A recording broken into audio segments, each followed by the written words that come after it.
September 11th, 1826, Batavia, New York. Businessman William Morgan is abducted from his home by 6 Masons with an arrest warrant. Oh, They claim he stole a shirt and tie from the owner of the town's tavern, who had lent it to him.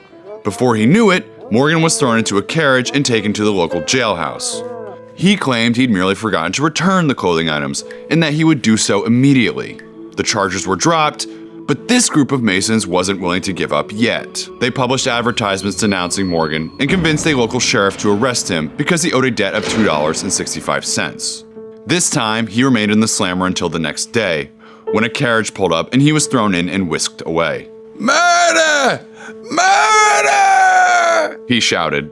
And even though it sounds overly melodramatic, he was never seen again. So what the hell happened? Well, 1 month before, Morgan had teamed up with local newspaper editor David C. Miller to release a story detailing the, quote, strongest evidence of rottenness related to the Masons. Morgan was also going to release a book on the subject and hoped the article would help stir up press for it. To this day, it's not certain whether Morgan had been a Mason himself, or if he just convinced other Masons that he was one, and thus got them to divulge secrets.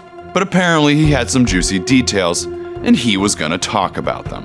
Whatever he knew, and however he knew it, the threat apparently concerned Masons across the state of New York. They began harassing both Morgan and Miller, hoping they'd back down, but neither would.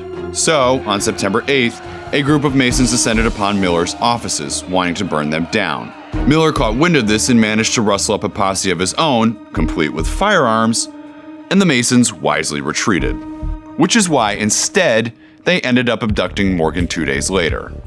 It's not certain whether Morgan was actually murdered, or if it was some kind of 19th century publicity ploy to help sell books, but the charade helped inflame anti-Masonry sentiments that had quietly been building in the 1820s. Public hysteria, which helped close hundreds of Masonic lodges across the country, turned into political hysteria in 1827, and the first real third-party movement began with the appropriately titled Anti-Mason Party.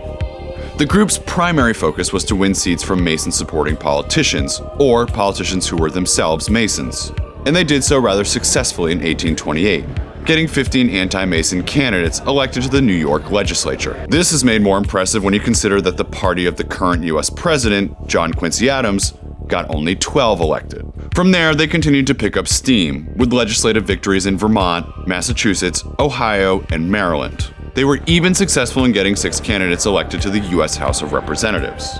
All seemed to be a go for the 1832 presidential election versus Andrew Jackson, himself a Mason, except for that old political dog, party divisiveness.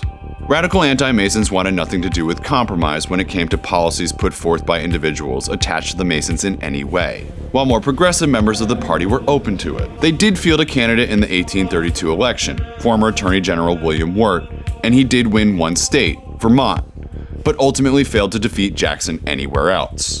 By the 1840s, the anti-Mason party had all but died out, but they did leave a lasting mark on US politics, including the format we now use for national presidential nominating conventions, and future President Millard Fillmore, who was an avowed anti-Mason. So what's your favorite weird political story? Let us know in the comments, and be sure to subscribe to Raider Red's YouTube channel for more strange Heartland history. I'm Christopher Pilney.